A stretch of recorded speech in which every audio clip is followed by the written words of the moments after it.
perhaps know something and begin to feel confident in that knowledge. Then she goes along and she comes up against the Tin Man. And after oiling the Tin Man, she finds out that all the Tin Man wants is heart. Heart, to be able to feel things. And very often in our lives, we quest for that. Things happen in our lives where our feelings become cut off from the realities of what we experience. And we long with all of our hearts to be able to feel life completely. To be able to do it and to know that we can still stand in life. And know that someone is with us. And I think that's one of the reasons why the way of Christ is a pretty wonderful way for LGBTQI people. And finally comes the wonderful cowardly lion with the beautiful perm do. And the cowardly lion is just trying to live up to what he thinks he should live up to. And he's wanting some courage to not be so afraid, to run from the things that scare him in this world. And of course, in the course of the journey, because of the things they experience together, the cowardly lion is commended for his courage and for standing up to that which would take life from others. It is a beautiful spiritual metaphor. But what about Dorothy? When she clicks her ruby heels 3 times, and she starts going home, and she ends up chanting, "There's no place like home, there's no place like home, there's no place like home." She wakes up and there's Auntie M and all of the farmhands. And for her, she realizes that that's where home is, right? You know, and if she needs to go looking for it, she needs to go no further than her own backyard. And I think that's where the fairy tale breaks down for some of us.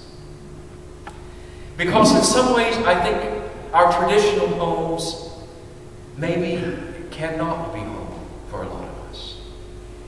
In Africa, one of the greatest things that people struggle against is this pressure, especially for those who are trying to come out, trying to make a space, make a home, make a place for LGBTQI people within Africa. They struggle against a time when many people say this is not traditionally African.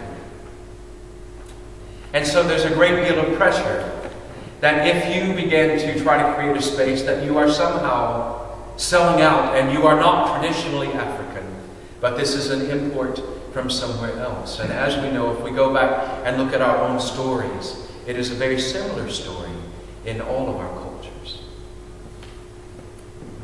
But one of the wonderful things, I think, about having faith and really about following this way of Christ is that Christ teaches us that maybe traditional homes may not always be safe for us, and we may not always be able to return home, nor is that always the healthiest option for us.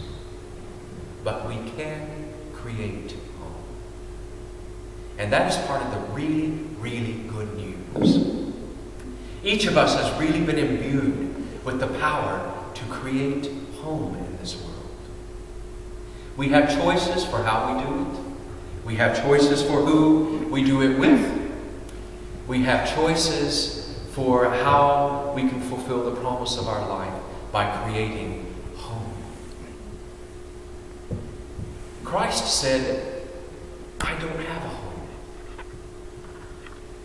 Birds have their home, the foxes have their home. I don't have a home, except," later on we find out, "except where there is love abiding." And that's a great word, abiding. It's the same root word as abode. We make a home through the courage to create love in this world, to create love among one another, to create love in our communities. In a time when I believe that homelessness is really at epidemic proportions throughout our world. And that is both through displacement of people, and it is also displacement of people's spirits. as well. One of the courageous things that we can do is create home together.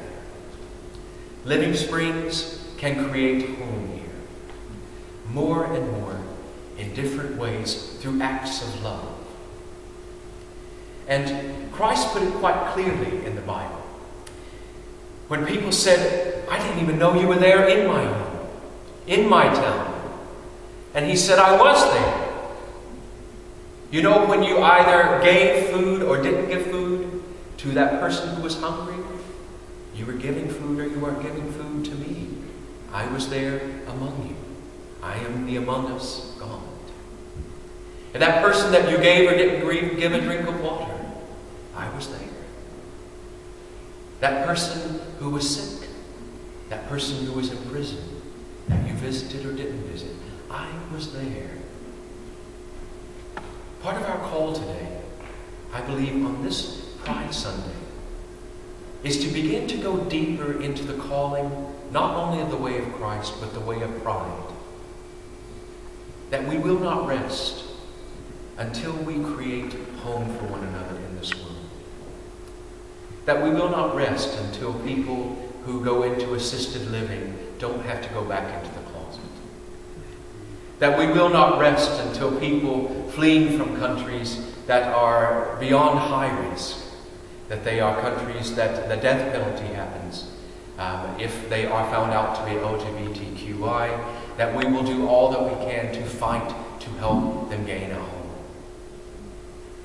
And we will do all that we can in our life to say, God, have I really claimed home in my life? Have I really created home in my world?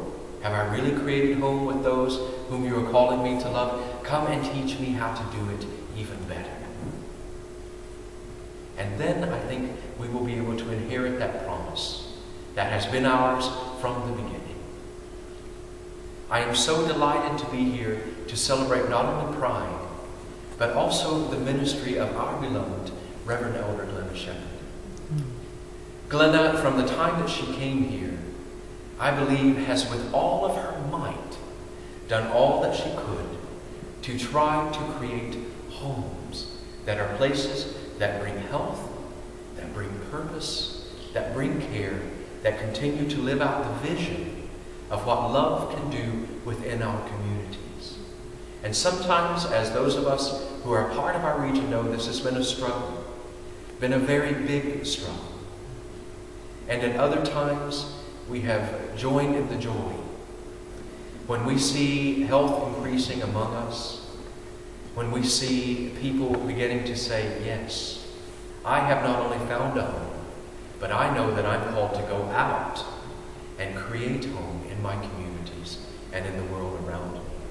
It is one of the things that I have been impressed about and have loved about your ministry, Glenna, that continues to inspire us and will continue to be a legacy, I think, of your time as our elder here.